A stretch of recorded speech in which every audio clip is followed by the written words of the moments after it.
You are listening to the Mark Guzman Podcast Experience.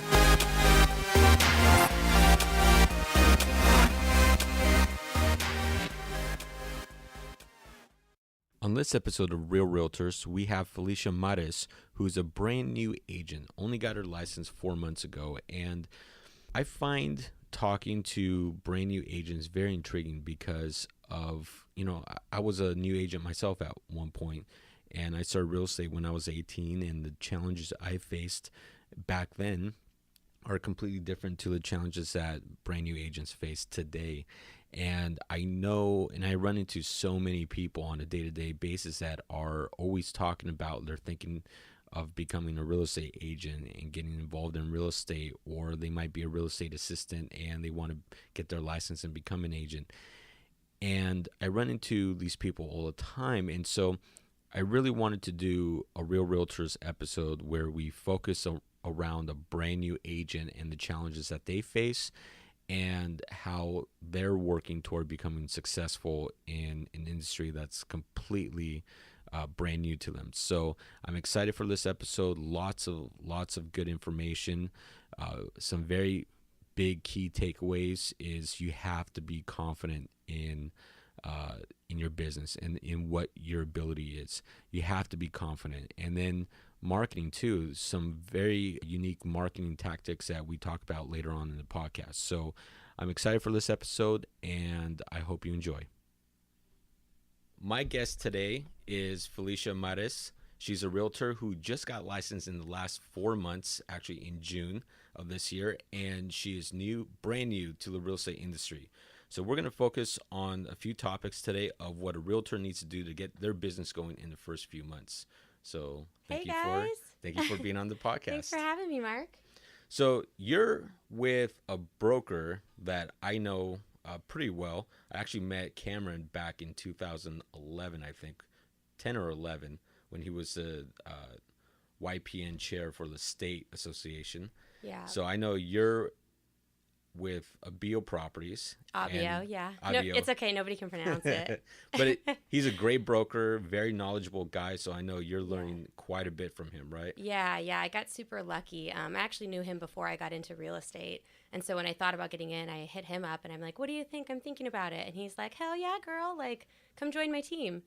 So I worked directly with him and his wife, Nicole Platt. And like, she's like one of my best friends at this point. They just had a baby. So I want to give them a shout out and say congratulations to congrats baby to them. Henry. Yeah. And so then I brought my sister in and she kind of does like the property management side of things. So it's like a family affair for sure. We'll have to get them on the podcast sometime in the future. Yeah, we should all come in and just roll deep. Yeah. So let's get started here and dive into what made you want to become a realtor. So obviously there were a lot of connections. You knew Kamryn before you got into real estate, but what triggered that thing in your mind that says, I want to do real estate? Yeah. So before I was doing real estate, I was actually a nanny for 5 years. And that's how I met Kamryn. So I've known him for that length of time. And I basically was like, okay, what's going to be my next move? What's my next step? I looked around at everybody I know and I'm like, whose lifestyle do I like? Who do I admire? Who do I want to be like? And I'm like, Kamryn and Nicole, they're amazing. Like, let me see what that's all about. And then I was like, I just kind of fell into it because of them. And luckily enough, they were, expanding their family and their business was super busy. So they really needed help. So it was just perfect timing for me. And also I'm just super nosy and I love to like look through people's houses. I always have, like, even when I was a kid, I'd be like, Mom, let's stop in an open house. Like, it's fun to see like the way that different people live, and then also getting to know clients and like hearing their stories and where they come from and where they're going and their goals. It's awesome. I think that's a huge trait of maybe 80 or 90% of all realtors out there. We're just nosy. We're so nosy. Love to walk into other people's home. We roll together as cliques so well too, because we want to know about the other realtors in our neighborhoods, and it's just it's funny. That's funny. So did you do a home study, or do you actually go to classes to get your license? I went to classes. I went to my local community college, Merritt College, and the reason why is because I kind of wanted to use it to get to know people and meet new people, and like if these people are going to be my colleagues, like I want to meet them when they're first beginning too, and we can kind of help each other and guide each other. And I've actually ran into a few people from my classes and we were like, hey, hey, like we're at an open house, like, hey, what are you doing here? Like, oh my gosh, where are you? Like, let's catch up. And I've like done tours with people from my real estate classes. Also, I just don't really like online classes. I think it makes you lazy, and you just you wait till the last minute and then you turn everything in, and it's like it's just not a good system. So having not classes, for me at least. yeah, I have to be like there in person, or else I'm not gonna like get it. Yeah, it's also the commitment too. Right. You pay for it, and you have a certain class you have to attend a certain time, and it really forces you along. Yeah, I wanted to be forced to have to learn this stuff. But I mean, you learn so much more in the field, though. I was like, after the classes were done, I was like, okay, what's happening? And then you kind of get thrown into the field, and you just learn everything as you go, and that's the best way to learn. I was literally going to ask that next. Like, how much of what you learned in the classroom really happens in the real world? Probably like 2% of the things that I learned in the classroom. Yeah, it was like basically nothing. But you need all that stuff because to pass the test, you need to know that stuff to pass the licensing exam. Now, did you pass it on the first try? I did, yeah. And I thought it was funny because I was super nervous. I'm just always nervous when I'm taking a test, but I always pass everything because I'm just a genius. But I was super nervous, and then I got like halfway through, and I was like, okay, I can do this. And then I finished like second, and I was like, did I totally bomb this? And I'm just like leaving early. Everybody's looking at me like, what is she doing? It took me like no time at all. And then I go out, and it's so dramatic because they're like, don't open this envelope until you get into the elevator. And I'm like, okay. And I just open it because I don't care. And then I'm like, oh my God, I passed. It was awesome. Yeah, they definitely treat it as if it's a test from one of those movies where you're signing up for some secret agent, spy agency. Yeah, so anybody like preparing for the exam out there, just study a lot and be fearful of it, because I think the nerves kind of helped me focus and like study a lot. So how did you study? So I got like one of those like online like course like crash courses, yeah. And I just did that, and they gave you like 3 or 4 different exams, and then you like take each one 3 times or something, and then if you pass all 4, then it means like you're probably going to pass the exam, which was true for me. I mean, I only got through like 2 of the exams, and I passed like both of those, so I was like, I think I'm okay. Yeah, that's just kind of how I did it, but okay. Yeah. Now, your first few months into the job, so you're really just 4 months into it. Yeah. What are some of the biggest challenges that you faced being brand new? So my biggest challenge was just getting leads from my sphere. I know everybody's like, talk to the people you know, talk to your sphere, get leads from them, ask them who's buying and selling. And I'm like, cool, that's easy. I'll hit up all my friends, hit up my family, and like see who's into it. But I wasn't like raised in the most affluent area, and so none of my friends or family are able to buy. Either they're not ready to buy, or if they are ready to buy, they just can't afford the Bay Area prices. So that was kind of hard, and I'm like, oh, well, this isn't really working out. 80% of the people cannot afford the Bay Area prices. Right. Yeah. It's just crazy. So I'm like, and they're all like looking at me like, what? Like, no, we can't buy. Are you crazy? And they're like laughing at me, and I'm like, well, do you know anybody else? Like, help me out. So that was challenging for me. But I think the biggest thing is just, not relying on it too hard, and just getting out there and meeting new people, because for me, at least, that's where I'm going to get most of my clients. Well, I like your idea of doing classroom work, because you're going to meet other people. Right. So kind of like the same concept, just get out there and meet other people. Right. Yeah. Yeah. And I feel like that about like not just like with the whole school thing, but it's also like if you have something that you like to do, like you love to go hiking, then join like a hiking group. You love to like play chess or whatever is your thing, like you should be doing that and meeting new people. Yeah, that's great advice, and I tell that to people all the time. In fact, the best website for that is meetup.com. Oh my God, yes, it's such a great app. If nobody's using it, you should be using it. It's awesome. Yeah. Sign up for every hobby you like, go out, meet people, and you start building connections. Right. Exactly. Yeah. I'm like on it, but I haven't actually like been to anything recently because I've been so busy. But that's my plan, is to just find a few different groups on there, and like if none of those people are buying and selling, they most likely know somebody who is. So yeah. Now, how does your current company deal with leads? Do they expect you to generate your own leads, or do they provide you leads? They provide me leads, and especially because I'm on a team with Nicole and Kamryn, they'll just give me people sometimes. They'll just be like, here you go, here's somebody, and I'm like, cool, thank you, I'll treat them well. And so we do have like a lead generation website where we get random leads, and then we call them or email them or whatever. But my biggest success has been just receiving leads from my teammates. So if anybody knows anybody in real estate, I would say hit them up, see if they need help, see if they need teammates, see if they need you to run their open houses. Like, just, yeah, talk to other realtors, because that's where a lot of my business has come from. Yeah. Now, for brand new agents, it usually takes them anywhere from 4 to 6 months for their first closing. Have you had a closing? Right, I have, yeah. Yeah, so Congratulations. that was scary to me. Like, people are like, I would just flat out ask people, how long did it take you? Like, just tell me, keep it real with me, because I need to know when I'm going to get paid. And they're like, 7 months, 6 months, 7 months. And I'm like, oh, crap. I can't go 7 months without a paycheck. What am I going to do? But luckily, I closed my first deal within a couple of months. And that's just because, I have a great team, and I had already been in it. Although I got licensed in June, I started last November as a project manager for Abio. And so I was just doing basically anything that I can do legally without a license. And that gave me a lot of like background knowledge, and kind of the buildup was great to like before I actually got licensed. How did you pick up your first client, or the client that closed? Yeah, that was a referral from somebody new out of state. It was very like a roundabout way. And I was just like, cool, this guy, like, I'll just do this. Like, that's great. Like, whatever. I'll take anything. Like, I don't care. And if somebody has a low budget, send them to me. I'll work with them for however long it takes. Yeah. So being on a team has been my biggest benefit for sure. And I assume you do open houses for the team too, right? I do, yeah. So I do most of our team's open houses. I mean, Nicole and Kamryn, they have a family. They're super busy in their business. I don't have much going on. I don't have a husband. I don't have kids. So I'm like, cool, I'll just work all the time. I don't mind. And I'll like reach out to people and say like, hey, any open houses coming up? Like, I'll run them for you. So that's also been like a huge way to get clients. It takes a while to kind of get used to doing the open houses, because it's kind of awkward at first. You're like nervous and you don't know much about the property maybe, or you don't know about the neighborhood. But just doing all your research beforehand really helps. And then just also kind of not caring as much.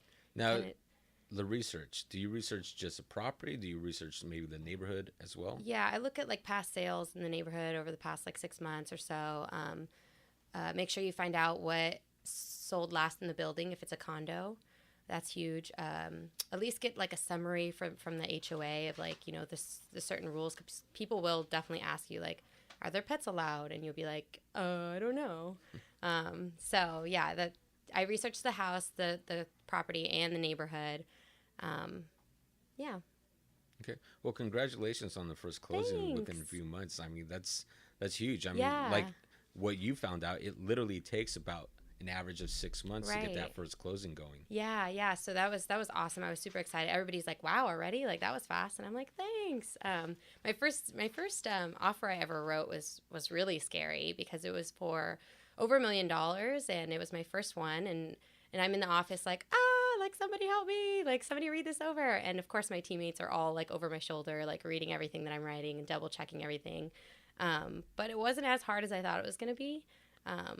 But it was mostly like exciting and nerve-wracking, and unfortunately I didn't get that one, but it was a really great like lesson learned for sure. Now, have you had many people in the public ask you how long you've been in business, or question if you're the right agent to use because Nope. you're brand new? No, nobody has asked me that, which is weird, because I thought like, oh crap, what am I gonna have to tell people? Like, people are gonna ask. Like, it's mostly other realtors who have asked me how long I've been in it, but clients just don't seem to mind. I feel like they're like, we like you or we don't like you. I feel like that's what it comes down to. And if you're like comfortable in your own skin, and you seem like you care and you know what you're doing, then people don't really question it. I think they just probably don't want to be rude, because I'm so young and I look young. I think they just don't want to like offend me and be like, well, you look too young. How long have you been in it? Yeah. So that's very interesting, because that's a little bit different of when I got into the business. When I got into the business, people would ask you, well, how long have you been in real estate? Right. And are you a broker? Because there were quite a few people that only wanted to deal with a broker. So weird to me. Yeah, and that actually motivated me to get my broker license. Yeah. Now, that was a while back. And so now, though, I never get that question as far as, and it's probably because, I look older. I'm not 18 anymore, right? But they don't ask anymore, well, are you a broker? I mean, I'll get that every now and then. I've never gotten that, it's but very rare. yeah. Interesting. Yeah. It's just I guess it's just changed a little bit. I don't know. Yeah. So wait, is that when you got your license, when you're 18? Yeah. Oh, wow. Yep. Yeah. 2003. So you know what it's like coming into it young. Yeah. Yeah. Yeah. It was very different. So it's very intriguing to me to talk to new agents and find out the different obstacles Yeah. and challenges they have today, because it's completely different. different It's so different than yeah. what I dealt with. Right. You know. So let's talk about, and hopefully you're completely honest with this question, but your biggest mistake as a realtor. Ooh, biggest mistake is probably like not believing in myself as much. Being too nervous and too like questioning myself. And I feel like when I first got into it, everybody's looking at me and they're like, "You're gonna kill it. You're gonna be amazing." And I'm like, "Yeah, thanks," but not really feeling it at all until like really recently. I started feeling like, okay, I got the flow. I know what I'm doing. And you know, self-doubt can damage a lot.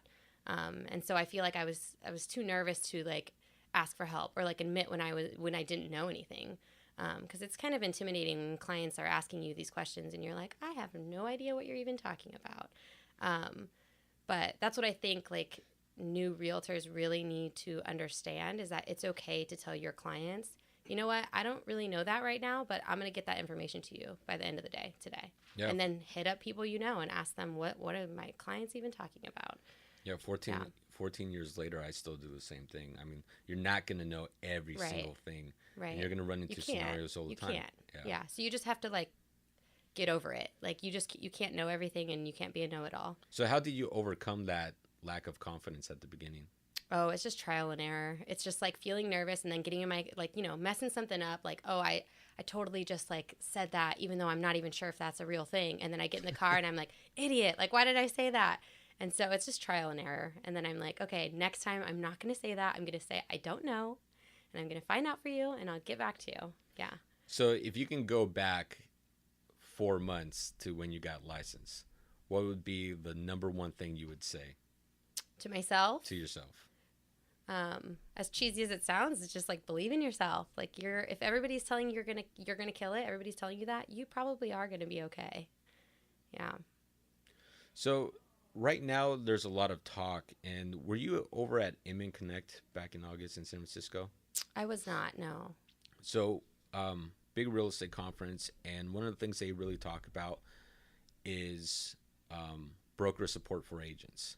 And there's a lot of agents that complain they get the wrong type of support or they don't get support from their brokerage. Right. So in your opinion, what's very crucial that a brokerage needs to supply to new agents and maybe even experienced agents, since you know other experienced agents? Yeah, you know, I think the biggest thing is just connecting personally and to have a kind of friendship with your broker. I mean, like Kamryn and I are actual friends, and I feel like he's friends with everybody who's in his brokerage. And he'll answer a call no matter what he's doing. That's the biggest thing, is you need some type of emotional support from your broker. I mean, yeah, all the other stuff like the office space, all that stuff is great. And the reason why Abio is so wonderful too is because we have two brokers, Kamryn Platt and Lynette Edwards. And they're so different with what they're good at. And so if you have a question about something, you can call one or the other, and you kind of know their personalities and you know where they're going to stand on stuff. And Kamryn used to be an attorney, so he's good with all the like legal stuff, which has been great, because I'll write a contract and I'll be like, hey, I'm adding this. Can you just look over my wording real quick and kind of finesse it and make it sound a little bit better than I'm saying it, because that's not my So he adds an attorney touch. So he adds a little attorney touch, which makes us seem like super legit. Like we have all that, but we don't. Kamryn does. So we just rely on him for that, which is great. Yeah. So you mentioned emotional support, which is one thing I haven't heard many agents really talk about. And in this day and age, agents switch left and right from company to company. Yeah. And a lot of agents are many times looking for the better office. Like, where do I go to next? And I think when you start really looking at what they're looking for, because a lot of the, copy machines, the lead generation, a lot of that stuff can be copied and pasted from company to company. Right. But the one thing you can't replicate is personality, right, or the actual emotional support. Yeah, and it's that the a broker feeling can of give the you. office. It's also the other agents that are in the office. The culture. Yeah. The culture is huge. And me coming in as a new agent, I feel like I had a fresh take on everything, and I just got so lucky to like be a part of a brokerage that I actually where I like everybody, and like everybody is my friend and everybody gets along, and I feel like that's the biggest thing. I could care less about if they're going to supply paper. I don't care about that. I'll buy my own paper or whatever. You know, like I actually don't even care too much about like the whole financial part of it, because I'm just like, this is what's helping my business grow, and this is where I need to be, and I'm going to figure all the rest out. And so the personality thing and the culture of it is so huge. Yeah. Yeah. So let's talk about a little bit of the marketing you're doing right now, because every agent has to market themselves in some way. And in this day and age, I think real estate has gotten to a point where people are hiring the real estate agent more as opposed to hiring the brokerage more. You know, back in the day, so like true. 30, 40 years ago, it was about the broker. The broker had the leads. One of my favorite real estate movies was Glenn Ross. I don't know. Okay. Sam hasn't seen it. Yeah, so he knows what I'm talking about. You've seen it? I haven't seen it. Oh, yeah. I got to see it. It was from the 80s, okay. Right? Early 90s, maybe? Yeah. I don't think I've seen it. Yeah, so see it. Yeah, and one of the best performances of Alec Baldwin, and he comes in goodness. And he talks about, this is where, in fact, if you've seen agents or salespeople talk about the ABCs, this is where it came from. Always be closing, ABC. Oh, yes. Okay, so I've watched clips of this movie, but I haven't seen the whole thing. Yeah, you have to see the whole thing. Yeah, but the movie really showcased what real estate's been for like the longest time. The company would get the leads, and they would hold these leads as they were gold bars, and they would pass them out to their agents. Ugh. But that was in a day when people would contact the brokerage to do business. Right. Nowadays, I mean, you can see like the floor desk. Do you guys have floor desk at your company? No. Exactly. And more and more companies are getting rid of that because there's that different ways really to deal with us. it. Yeah. Yeah. So now more and more people are going toward the person who they're hiring to actually do the marketing and sell. So what kind of marketing are you doing right now in your business? You mean like to market myself, Yep. right? Yeah. So the biggest thing for me is definitely social media. I mean, I've used it my entire adult life, and so it just makes sense that I would translate that into my business, and I would use it to stay connected to past clients and to hit up friends and family and to get in front of new people, because everybody's on it all the time. I mean, like half of us are at the office on our phones looking at Facebook, looking at Instagram, and those things are fun to me, and so that's why it's easy for me to do. So that's one way I do it. I have a Facebook business page, and I've played around with the ads manager on there. I like how it's set up, and I think that I'll implement that a lot more in the future. So do you post much on your Facebook business page? A little bit, yeah. I don't like to, overstimulate it. Like, just I don't want to be all up in people's faces talking about look what I'm doing. But I post a little bit, probably like once a week. And I have my Instagram set up directly to connect with my Facebook business page. So I use Instagram a lot more. And so sometimes I'll just send photos from Instagram straight to Facebook, so I don't have to really deal with Facebook too much. Yeah. So my piece of advice to you is on your business page, post every day. Okay.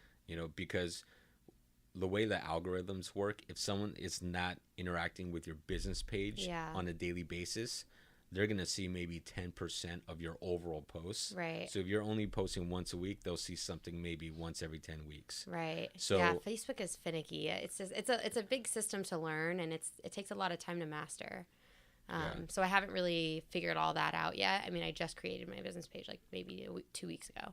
Yeah, and what we were talking about earlier, where I want to post like a podcast or something audio every single day. Eventually, that's where I want to get with video and all the content, and it's because of that same reason. Facebook's always changing the algorithm, and really, in order to get in front of people, you have to post a lot. Yeah, I think it's so hard for realtors to remember, like, hey, I'm at this inspection. Let me just take a quick video. It's like it's the last thing on our minds when we have all these clients we're working with, and we're setting up all these appointments and doing all these things. We forget to like, hey, you should just be capturing that so that you have some type of content to post. And people love that stuff, like behind the scenes, like look at me going to my next whatever, like people are nosy and they want to know, like, what is this lifestyle all about? Yeah, Because it's it's like a not little all like reality open show. houses and blazers, you know. It's like, yeah, we do other stuff too. Yeah, So, yeah. Now you use Snapchat too, right? you know, I don't. I used to use it a lot, like every day. And then Instagram stories came out. And I started noticing that I was getting a lot more views on my Instagram story than on my Snapchat. And so I decided to just focus in and focus my attention there. I also just like it better. And it's easier to find strangers on Instagram than it is on Snapchat. It is, yeah. Yeah, so it's just, I don't need to, I need to stay connected with people I already know, but I also need to get in front of people I don't know. So have And you so that's gotten why leads Instagram's off awesome. of Instagram? I haven't gotten any like random leads, but I've had people hit me up and like DM me and be like, "Hey, my friend is looking. Can you help them out? Here's their email address."